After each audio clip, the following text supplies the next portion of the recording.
Bag साहब, एक तो ये फरमाइएगा सर, आपका माशाल्लाह आप you are very well connected person, मुझे ये बताइए ये तासुर इमरान खान साहब दे रहे हैं, और अब एक जमाने में जैसे जब पीडीएम ऑपोजिशन में थी तो ये कहते थे कि ये ऑपोजिशन बार का एक ही मुतालबा कि जी हट जाए एस्टेब्लिशमेंट इमरान खान की हुकूमत के पीछे से तो उनकी हुकूमत नहीं रहेगी।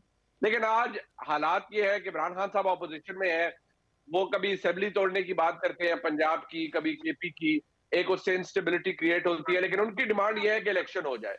लेकिन बार बार मुतजाद बयान आते हैं। इमरान खान साहब ने कहा मुझे कोई फर्क नहीं नजर आया, फवाद चौधरी ने कहा बड़ी बेहतरी है, फिर फवाद चौधरी ने कहा नहीं, ये एस्टेब्लिशमेंट दोबारा रोकने के लिए तहरीक इंसाफ को कराची के अंदर सबको वापस इकट्ठा करवा रही है।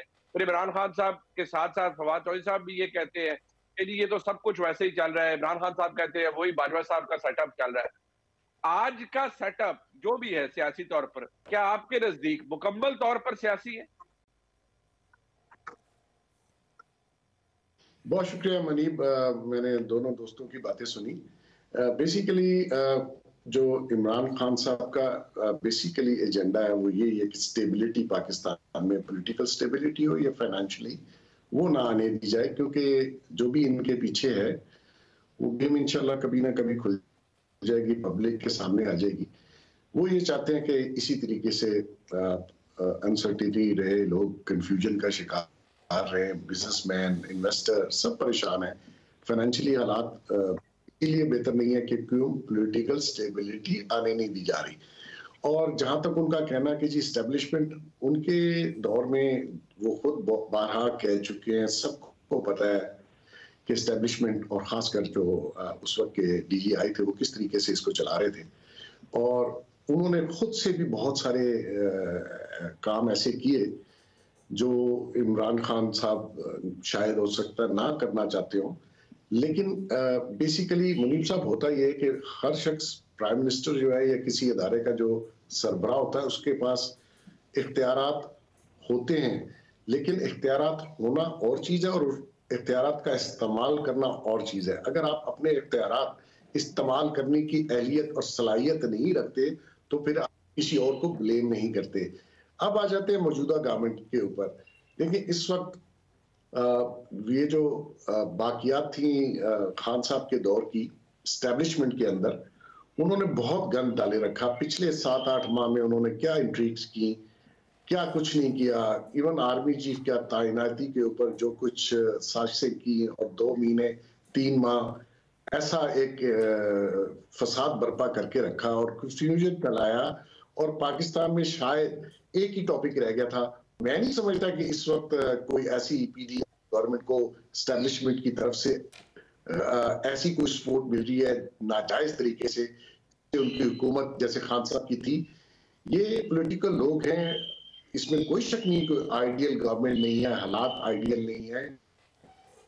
आपके फाइनेंशियली जो क्राइसिस है मुल्क में, उसमें कोई इन्होंने आके तबाही नहीं मचाई, वो एक तसलसल था। और हाँ, इसमें शक नहीं है कि इनको जब आके हुकूमत करनी पड़ी, और इनके पास भी कोई ऐसी चीज नहीं थी कि ये दिनों में या महीनों में उसको कंट्रोल कर ले, तो उसको टाइम लगेगा। लॉन्ग टर्म पॉलिसी है, 4.25 साल का गन था, वो 8 महीने हो सकता था। और जहां तक अभी आपने उनका खान साहब की जो तकरीर सुनाई, आप देखिए वो आईएमएफ का मुआहदा इन्होंने किया, सबोटाज भी फिर इन्होंने ही किया, जिसमें शौकत तरीन साहब की ऑडियो आपके सामने है। फिर जो पेट्रोल प्राइस कम कर दी गई जाने से कुछ दिन पहले, वो कॉस्ट कर गई उस मुआहदे को। अब वो आप पे ट्रस्ट नहीं कर रहे और मुआहदा आगे से कंटिन्यू नहीं हो रहा।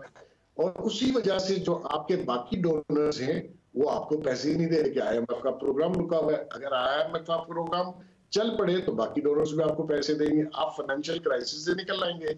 लेकिन खान साहब का और उनके इंटरनेशनल हैंडल्स का ये बिल्कुल फर्म ये है कि पाकिस्तान में पॉलिटिकल स्टेबिलिटी ना है। पॉलिटिकल स्टेबिलिटी ना है तो आपके फाइनेंशियल हालात बेहतर नहीं होते।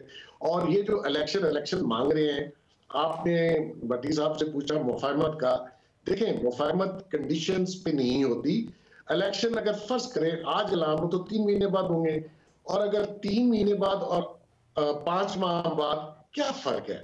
और दूसरी बात यह है मुनीब साहब, इनसे ये भी पूछ लें खान साहब से या पीटीआई से कि अगर फर्ज कर ले कि वो इलेक्शन नहीं जीत पाते और गवर्नमेंट नहीं बना पाते फेडरल में या बाकी जगह पे, तो ये क्या फिर सड़कों पे होंगे, फिर यही मुतालबा होगा कि रिकाउंट करो, दोबारा इलेक्शन कराओ।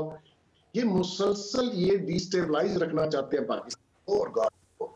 तो ऐसे हालात में ये एक शख्स के ऊपर कैसे एतबार किया? शायद होगा तो ऐसे ही, ये जिसको आप बता रहे हैं, शायद अगर इमरान खान की हुकूमत, अगर इमरान खान साहब इलेक्शन ना जीत पाए तो शायद होगा कुछ इस तरह से, क्योंकि वो उनकी पूरी जमात का ये तासुर है कि इसमें सबसे मकबूल है और कोई ताकत, सियासी ताकत ऐसी नहीं जो उन्हें इलेक्शन हरा सकती है 2023 के अंदर। बहरहाल इस हवाले से जरा मजीद बात करेंगे, क्यों इमरान खान साहब के हवाले से जितनी रेवलेशन सामने आती हैं, जो बातें वो फरमाते हैं, उनसे एक मुख्तलिफ तासुर मिलता है। वो ये भी कि शायद इमरान खान साहब खुद को रेलिवेंट रखने के लिए भी बहुत से मामला के ऊपर जानबूझकर कमेंट करते हैं कि शायद सियासी तौर पर वो अपनी अहमियत जो है उसको बनाए रखें, और उनको शायद मौका भी मिल रहा है क्योंकि मुल्क की मईशत के हालात ऐसे हैं। इस हवाले से सबके कंसर्न हैं। अभी भट्टी साहब ने भी कहा कि आम आदमी पिस गया, तो इसमें कोई एग्जैजरेशन नहीं है, आम आदमी वाकई पिस चुका है।